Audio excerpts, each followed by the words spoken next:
How do they, guys? Welcome back to Edgar TV, Pro Tour review, Pro Tour roundup, all the key talking points, everything you need to know from today's action, as there are only 4 Pro Tours left, 4 more opportunities to get in the World Championship, 4 more chances to get in the Players' Championship finals. Remember, there is the PDPA qualifier that is available to all tour card holders who have not yet qualified. That does not include Challenge Tour players or call-ups. So people like John Henderson, Crabtree, Plaisir, not that he's going to need it, Connor Scott, not that he's going to need it.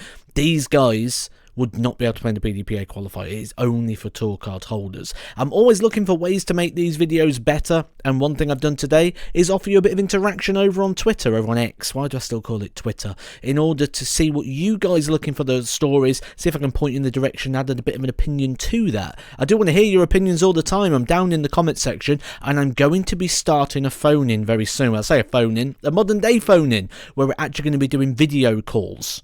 And we're going to have a phone where you can come on and we'll discuss your topics, things you want to chat about, and I can maybe provide a bit of insight and things into the topics you want to talk about, or it just gives you a platform on which you can have those conversations. So make sure you're subscribed. I want to get a lot of you on the channel moving forward.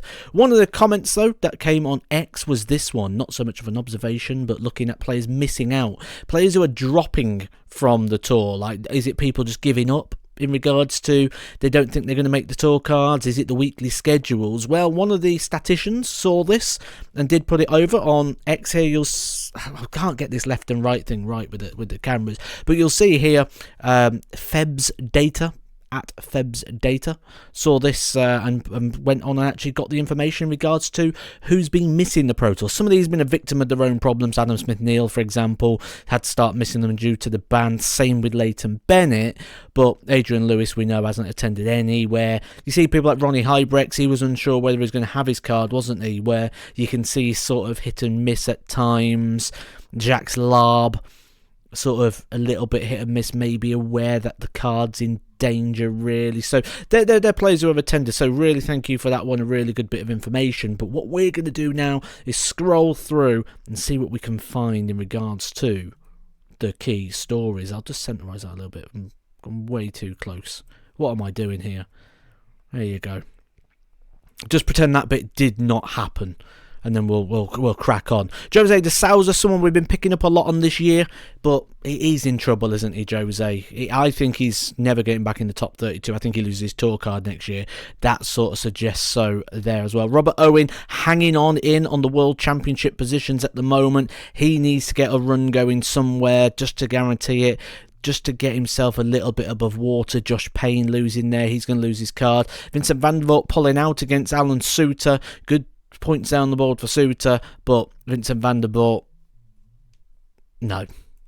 He's lost his card, hasn't he, this year? Doesn't look like he's going to be putting too much of a fight up at the back end to keep hold of it. Jacques Larb, we just spoke about him, he's gone out.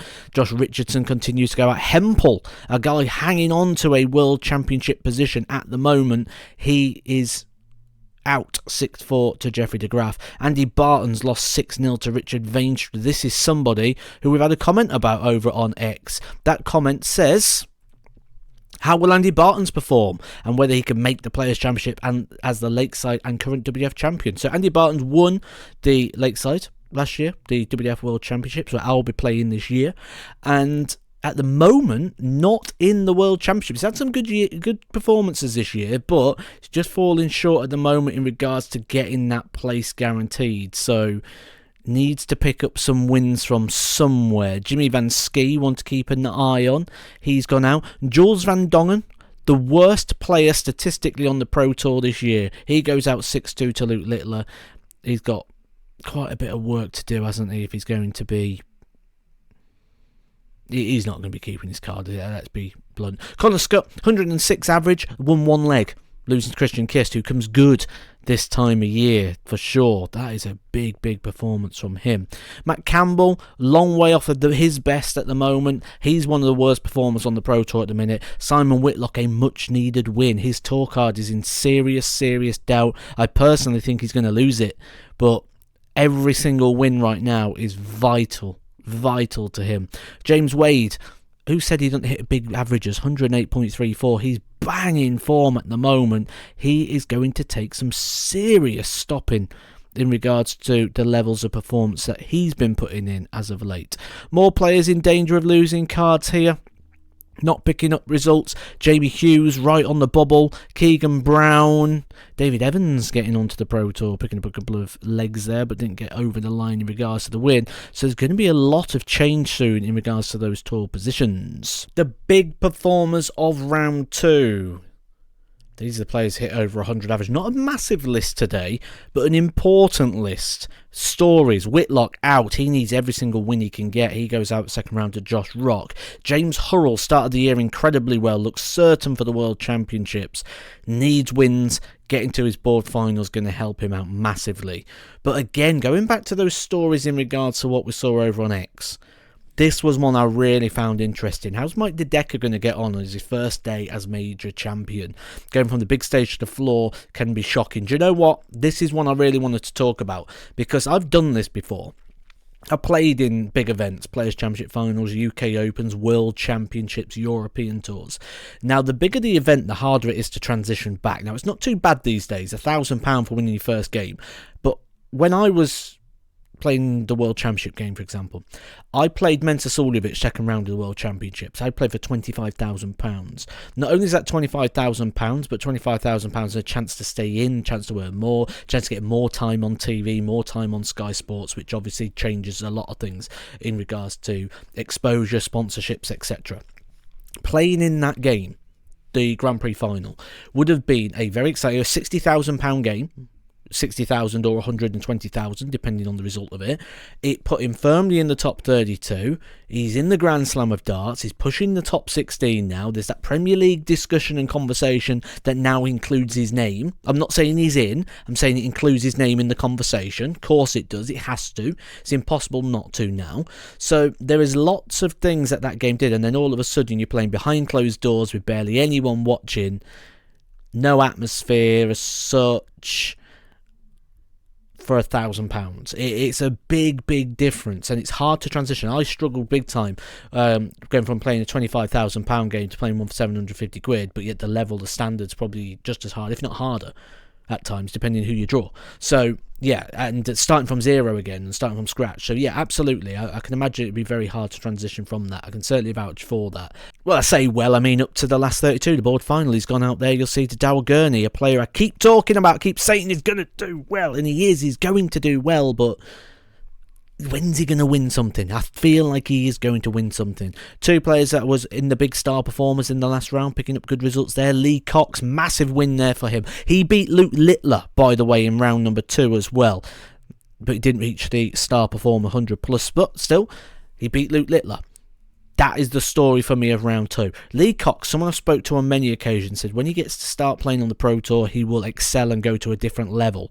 Hard to argue with that at the moment, because that is what he looks like he is doing. He is going to a different level, and he's finding new parts of his game. Really good to see. Going Price having a run here, good to see as well for him. Hurrell's run ends there. Hybrex picks up some much needed wins in regards to his hopes of getting into the World Championship. He was the highest ranked player not in the World Championships, but now is by a couple of places. Good run for Keane Barry. He's outside by a long way in regards to the World Championships, but a run here is going to help his case and give him a chance moving forward. So one to potentially keep an eye on there as well.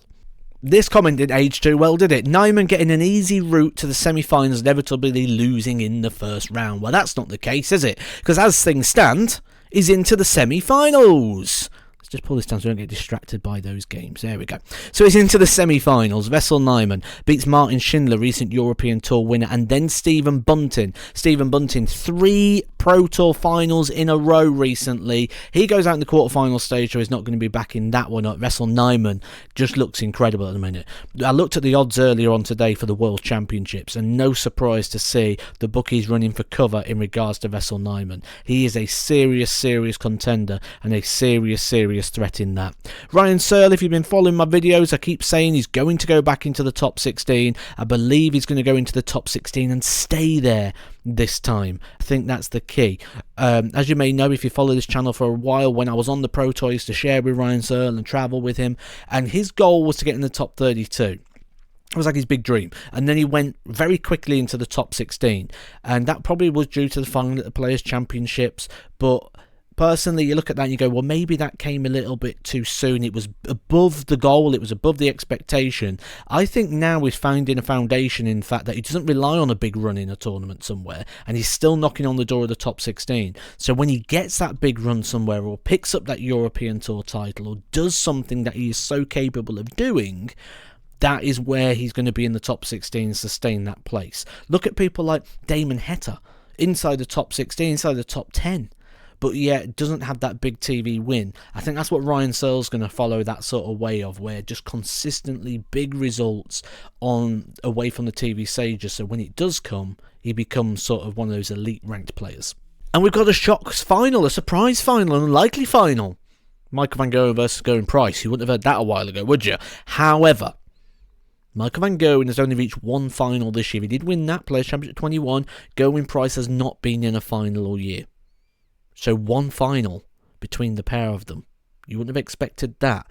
Ryan Searle and Wessel Nijman going out in the semi-finals. Wessel Nijman, though, good run again. Semi-final. He's one to watch. Again, look at the seeding positions. Only one non-seeded player reaching the quarter-final stage. So why that's at that point?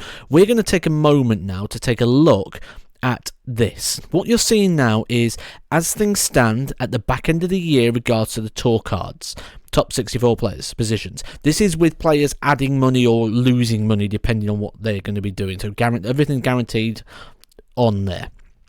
Jamie Hughes, big danger. Ryan Meikle, look, just behind him here. 3 Pro Tours to go. £1,000 for a win. He's in the Players' Championship finals and the World Championships as it stands. Kai van Hoven in the Worlds, not in the Players' Championship. He needs to do something. Nick Kenny in both of the events. So you see here, people like Jamie Hughes, Boris Kritschmar, Lee Evans, and, as I keep saying, Simon Whitlock, all in potential problems here. Mensur Suljovic, he's also got the Grand Slam of darts. And don't forget though, although this is the current position, there is also other things. So people like Gavlas, Deswan, Slevin, Jamie Hughes himself, all these people have got the PDPA qualifier as well, so they've still got that. They've also got the Grand Slam of Darts qualifier, so 2 one-day events where they could change their year completely. Imagine someone like Ryan Meikle hitting the Grand Slam. That'll be another $5,000 on his order of merit. He'd go to 69, he'd go bosh, he'd be up here with Mensur Suljovic, he'd go ahead of Karl Sedlacek, and everyone's going to bop down one. So there's a lot to play for here at the back end of the year. Mervyn King, he's not far away from those positions at the moment. If he gets into the Players' Championship finals and the World Championships, £10,000 puts him on 60. All of a sudden, he's in a position where he can hold on to his card. So there's a lot to play for here. When I keep saying people that are going to be losing cards, they're the players here that are grey. Names to pick out here, people like Keegan Brown, Vincent van der Voort. Josh Payne was someone I thought would do a little better going back onto the tour. Some people have really struggled with the tour in regards to that. Ronnie Heibrecht, Robbie Knops, Christian Perez. He just struggled to get there in general, didn't he? But there's plenty of big names looking like they're going to lose that card this year. Got the Euro Tour as well still to come. We've got a Players' Championship as well tomorrow. Another Players' Championship double-header to go. So 3 Pro Tours and the European Championship. Then the European Tour Finals as well. So lots happening this month. Van Gerwen defending 330,000. So this is a decent result for him. Gerwyn Price not defending quite as much at the back end of the year. So handy for both of them to have a bit of a run. More just for the form and to help with that rather than in terms of what they're defending at the back end. It's not like someone like Michael Smith who's defending an awful lot. If you get lost with this, don't worry, just hit that subscribe. I will talk you through everything you need to know in regards to the rankings, what's coming up, who's losing what, who's moving up the ranks, who's moving down. Let me know all your key stories as well of what you're following down in the comments. Like I said, I'm going to try and put some up on the screen as well, try and make it a little bit more interactive, and we're also going to have that bone in. However, back to the final.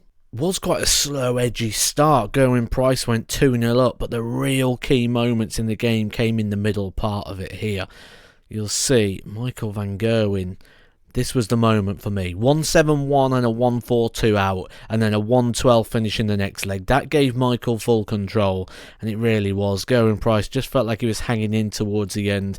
Nice little 15 darter from Van Gerwen. Never really looked like he was going to let that one go after the first couple of legs. Looking good, looking solid, picking up the second Pro Tour title of the season. That's 2 Pro Tour finals, 2 Pro Tour wins for Van Gerwen. Also did well on the European Tour recently. Maybe he's going to kick in at the back end of this year.